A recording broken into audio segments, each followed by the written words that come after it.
नमस्कार, बॉब বিশ্বাস बोलছি। एक मिनट, आई एम सॉरी अगर मैंने डायलॉग ठीक से नहीं बोला, बट ये डायलॉग इमॉर्टल कर दिया है एक्टर शाश्वत चैटर्जी ने, जो बंगाल के बहुत ही फेमस एक्टर हैं।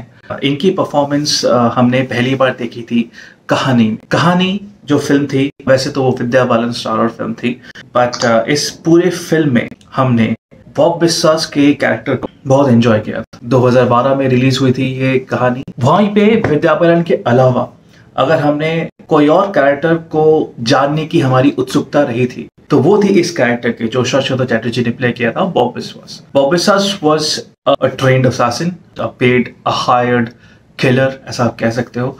उनका बहुत ही यूनिक सा स्टाइल था। उनका एक ऑल्टर ईगो था, एक ऐसा LIC एजेंट, और बीच बीच में वो उनको जो कॉन्ट्रैक्ट मिलता था वो मारते थे। कितनी आयरनी है, राइट? LIC के एजेंट है आप और आप जान ले रहे हो।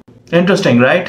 इसी कैरेक्टर को एक तरह से स्पिन ऑफ मूवी के तौर से सुजय घोष ने ही, जो ओरिजिनल कहानी के एक तरह से राइटर थे, उन्होंने ही तरह से लिखा है ये कैरेक्टर को, और इस कहानी को, बॉब बिस्वास की कहानी को, जो दिया अन्नपूर्णा घोष ने डायरेक्ट किया है। बॉब बिस्वास क्या खड़ी उतरती है, क्या हमारी एक्सपेक्टेशन पे उतनी मैच कर पाती है जो हमारी माइंड में वो उत्सुकता थी जब हम 2012 की विद्या बालन स्टारर कहानी हमने देखी थी, और हमने शाश्वत चैटर्जी की ये कैरेक्टर बॉब बिस्वास, ये कैरेक्टर को हमने और जानने की हमारी उत्सुकता थी। तो क्या ये उस टाइम पे जो क्यूरियोसिटी थी उसको सेटिस्फाई कर पाई ये मूवी?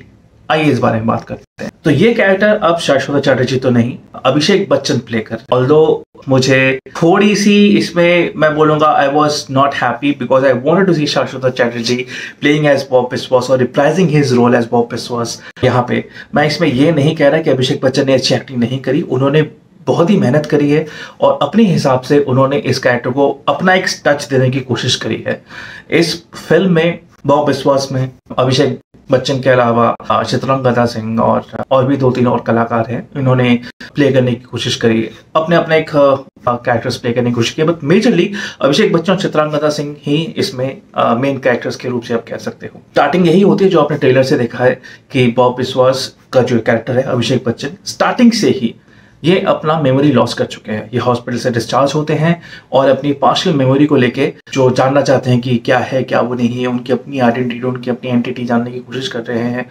ऑब्वियसली उनको स्टार्टिंग में ही पता चलता है कि ओके उनकी एक वाइफ है which is being played by Chitrangada Singh, उनका 2 बच्चे हैं, एक लड़का एक लड़की।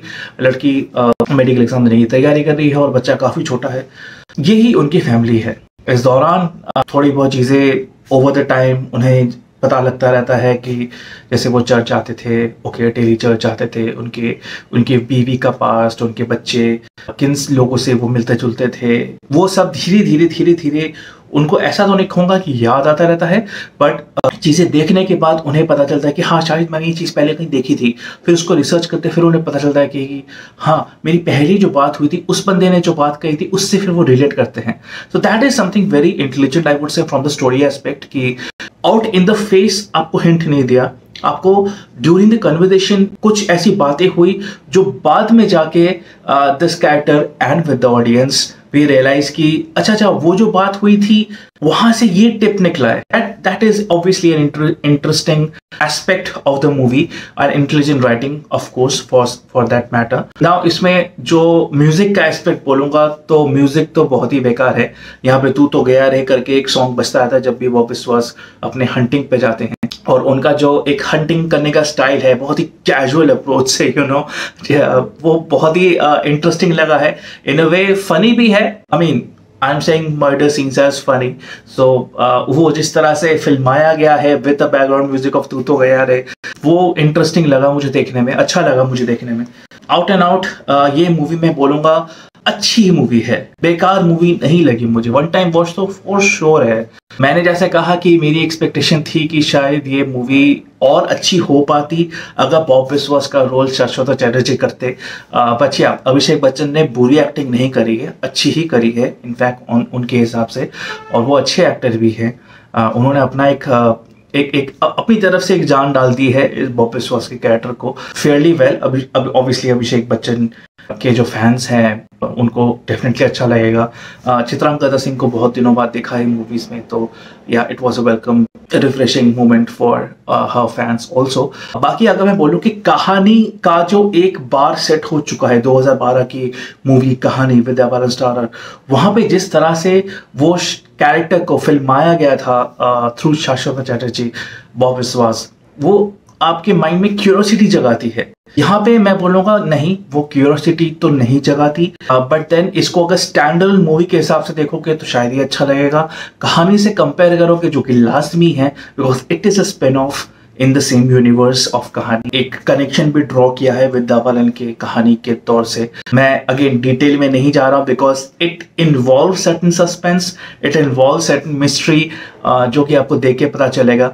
और मैं ये बोलूंगा with very clean and precise terms कि इसको एक स्टैंड अलोन मूवी की तरह से देखो आप। Like I said before, compare करना लाजमी है, नेचुरल है, नॉर्मल है, बट कंपेयर मत करो, कहानी से कंपेयर मत करो। इसको एक स्टैंड अलोन मूवी की तरह से देखो तो शायद ये मूवी आपको अच्छी लगेगी।